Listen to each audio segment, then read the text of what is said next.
Divide and conquer.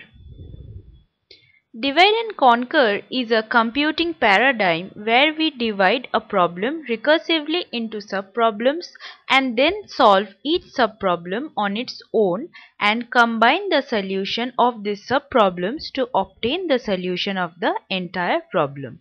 So this is the problem which is split into different subproblems. These subproblems are again split.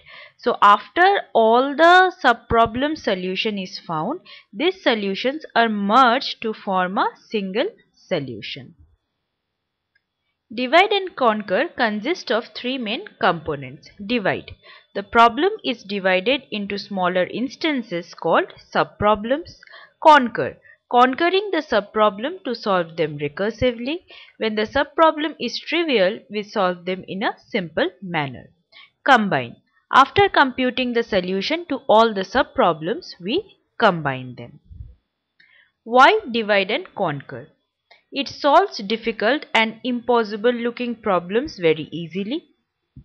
It reduces the degree of difficulty by dividing the problem into simple subproblems, better time complexity for a few problems, and it uses memory caches effectively. Analysis. Let the size of the original problem be n. T of n be the time. D of n is the time taken to divide the problem. Let there be k subproblems of size n1, n2 till nk. To solve the ith subproblem, the time taken would be T of ni. The time taken to combine all these solutions of the subproblem is C of n. So T of n will be summation I equal to 1 to k T of ni plus the separate time for D of n plus C of n. Divide and conquer based algorithm. There are various algorithms based on divide and conquer paradigm. Example are merge sort, inversion algorithm, skyline points algorithm, integer matrix multiplication, etc. Merge sort. So input is an array of n elements. So output is sorted array of n elements. Step. Divide its input n into roughly 2 equal parts of size n by 2 each. Compare. We then solve each subpart recursively. During the trivial case, when we have only one element in each part, we sort them accordingly to their value and position them correctly. Combine.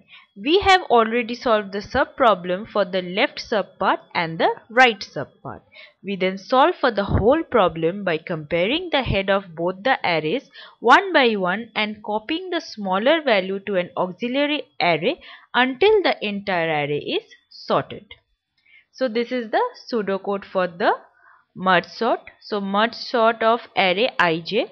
If I less than j, then k equal to floor of ij by 2, then it is recursive calling of merge sort array I to k, that is the left part, then the merge sort array of k plus 1 to j, that is the right part, and then we merge, that is merge of array arr I j k. It merges the left and the right array.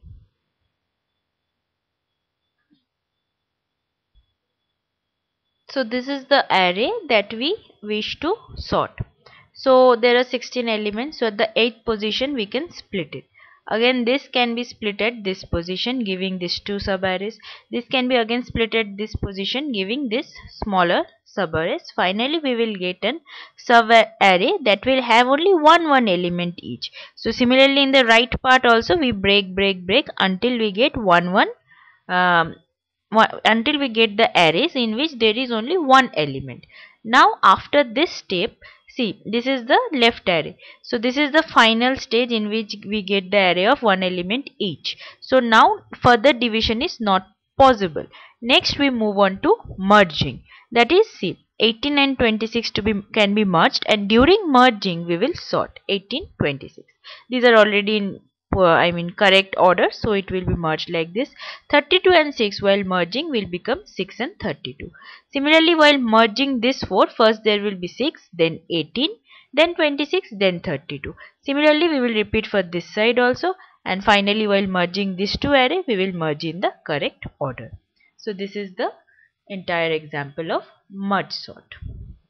Next is inversion. Input is an array of n element. Output is number of inversion, a pair of indices ij such that I is less than j but a of I is greater than a of j. The steps are: divide. Separate list into two pieces. Compare. Recursively count inversions in each half. Combine. Count inversions where a of I and a of j are in different halves and return sum of three quantities. The inversion pseudocode. So sort A of P to R, one element or fewer, no inversions, midpoint. Count inversions in the left half, sort the right half, merge and count inversions.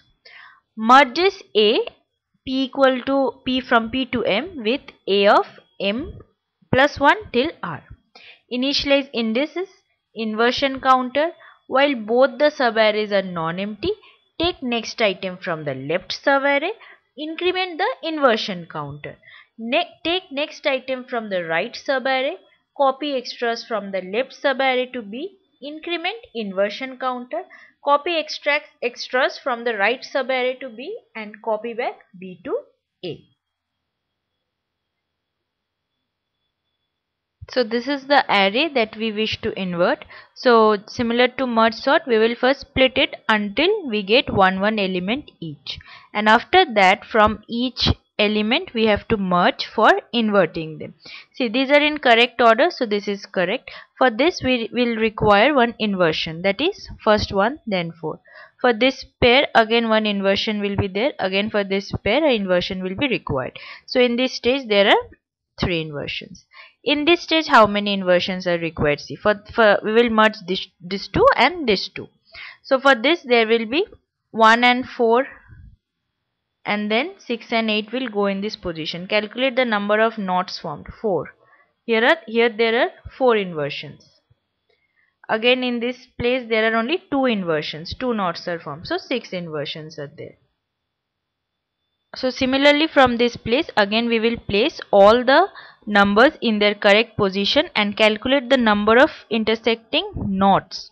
So there are 9 inversions present and finally the output is what we require. The upcoming topics are skyline point algorithm and integer matrix multiplication. Thank you.